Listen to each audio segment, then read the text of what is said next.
Okay, we got a little pennant tradition going on every week at the beginning of the show, so we're going to keep it going.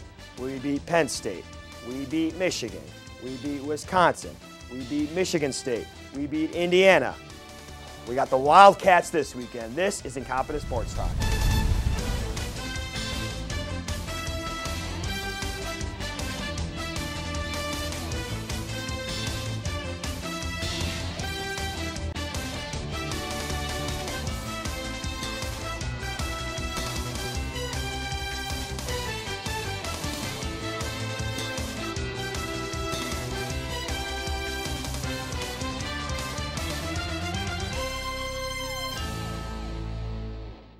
Welcome to Incompetent Sports Talk, along with Mike Rabon and Jordan Loperena. I'm Alex Solsma, and the Hawkeyes are hot off a huge win versus Indiana. They won the game 42-24. It was a game they were down 24-14 going into the third quarter. Iowa had 6 turnovers, but they still found a way to win the game. Mike, how did they get it done? Resiliency. Every week we talk about this. They're just resilient. They find a way to win. A huge play, obviously, was Tyler Sash's 96-yard interception return for a touchdown. Got us a little momentum. Indiana took it down the field, got a field goal, and then we go into the fourth quarter. Ricky Stanzi, his first 2 plays, hooks up for a 96-yard touchdown and then the 70-yard touchdown. And it's just unbelievable that we were able to bounce back. Ricky Stanzi, 5 interceptions in the third quarter, and him coming back and throwing for the most yards, 337 yards that he's thrown in his career. So resiliency is the key almost every week. Jordan. I think that's exactly it, Mike. Resiliency. This team, you know, Ricky Stanzi threw 5 interceptions. Not many quarterbacks in the nation could then come out, throw, I think it was a 92-yard touchdown pass to McNutt, and then that 67-yarder to DJK. You know, just the way he gets to the bench, you know, people were starting to boom. He cleared his head, went out there, did what he had to do. You know, it doesn't matter what he did. It doesn't matter that he threw 5 interceptions. It doesn't matter what he did on the last drive. It's what he did, you know, in his mind, it's what he's going to do on the particular drive he's out there for. And that's just the way this entire team has played this year. It doesn't matter what just happened. It matters what happens now, what they need to do with the ball. I thought it was interesting, too. Bob Davies said Ricky Stanzi was the player of the game for the way he came back and the way he responded. But I think the huge coaching decision in this game, something that hasn't really been talked about a lot, was our decision to defer at the beginning of the game because the wind was a huge issue. It was blowing, I think, about 20 miles an hour. And, you know, most of those interceptions, all but 2 combined interceptions in the game between both the teams were thrown into the wind. So that, I think you could partially blame the wind for some of those long, deep interceptions. But I think just that, in the end, was huge for us, having the wind at our backs in that fourth quarter. And then just like you guys were talking about, the confidence of Ricky Stanzi in the fourth quarter, shrugging that all down. I mean, just what a terrific performance from him in the big plays. I mean, he only threw 3 passes and had over 170 yards on those 3 passes. So, I mean, what a terrific performance from him. And now this sets up for a very interesting game this weekend in the Big Ten between Ohio State and Penn State. But we'll talk about that later. But a lot of interesting games last week, too. You know, we had Oklahoma State taking on Texas. We had Oregon taking on USC in the Pac-10. And Jordan, just talk about your reaction to both those games.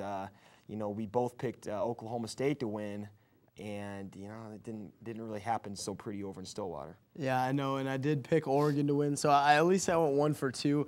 I thought it was a little bit of a bold move going for the 2 upset picks, but I thought Oklahoma State was going to bring a lot more than they brought.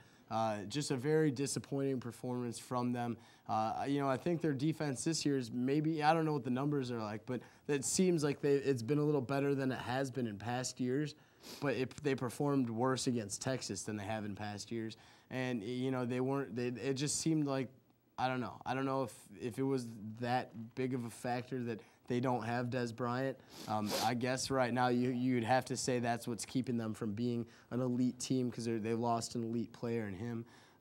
But, you know, I was pretty surprised that Oklahoma State didn't really bring much to the table.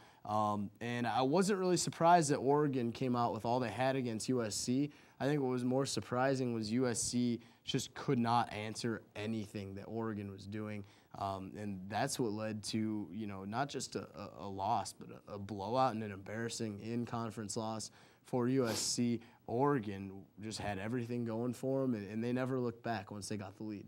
Oregon's defense playing bend but not break defense, and then you saw from USC just not being able to handle that Oregon offense. That Oregon team, Mike, first 2 games of the year, I think we were all not on Oregon's bandwagon because of the way they played, even in a win versus Purdue, very unimpressive. But Mike, how about Oregon just turning the corner and now just a legitimate top 10 team? Yeah, Jeremiah Masoli and LaMichael James just running the football. It's unbelievable. Their passing game is spotty here and there, but their dominance on the ground was truly the difference. And that was USC's worst loss since 1997, and it's the worst loss in the Pete Carroll era there at USC. So that is the most surprising game for me. Obviously, I'm surprised by the margin with which Texas beat Oklahoma State. But like I said last week, I think Mac Brown in Texas, they just had better players, and Mac Brown wins big games. He's now 12-0 against Oklahoma State. And the big difference was Texas getting 2 interception return for a touchdown. They've got 10 non-offensive touchdowns this season as a team. That's truly remarkable when you think about it. So Zach Robinson not being able to come through, not having a Des Bryant or a Kendall Hunter in there to make some big plays and help him out was really the difference in the game. Here's the question, though, in the Pac-10. Does Oregon run the table in the Pac-10, guys? You go first, Mike. Okay. That's all yours. I mean, at this point, the way they've played the last few weeks, I think you have to say yes. Obviously, they still play Arizona, which will be a tough game for them. They do play in the Civil War against Oregon State in a rivalry game. You can never say that it's just automatically over. But I think at this point, if Oregon continues to run the ball the way they have, as effectively as they have, they should be able to win the Big Ten. I absolutely agree. I think they'll win the Pac-10 though, but I think that they're just firing on all cylinders right now. And with a team like that, you know, they just blew out USC. The only thing they have to do, I think, from this point forward, they've got the physical talent. They need to mentally stay within themselves, make sure they're not going to overlook some of these teams. That was such a big win for their program over USC, especially the way their season started.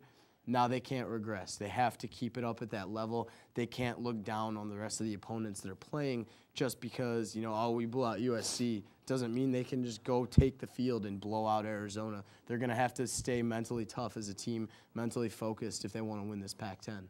Something tells me that I think Arizona's either going to beat USC or Oregon. I don't know what it is, but I think Oregon will go undefeated. They're good enough to go undefeated. They should go undefeated. They play Stanford this weekend, so I'm just kidding. Stanford I love Stanford. likes to throw it. They like Stanford, to mix it up a little bit, though, in the Pac-10. They do, but yeah, the way Oregon's playing right now, there's no reason why they shouldn't run the table. But the only thing that disappoints me about Oregon running the table is the fact that Boise State is loving what Oregon's doing right now because it's strengthening their case for a BCS Bowl. But other than that, I don't mind Oregon. I mean, it is going to be refreshing to hopefully see somebody else in the Rose Bowl other than USC.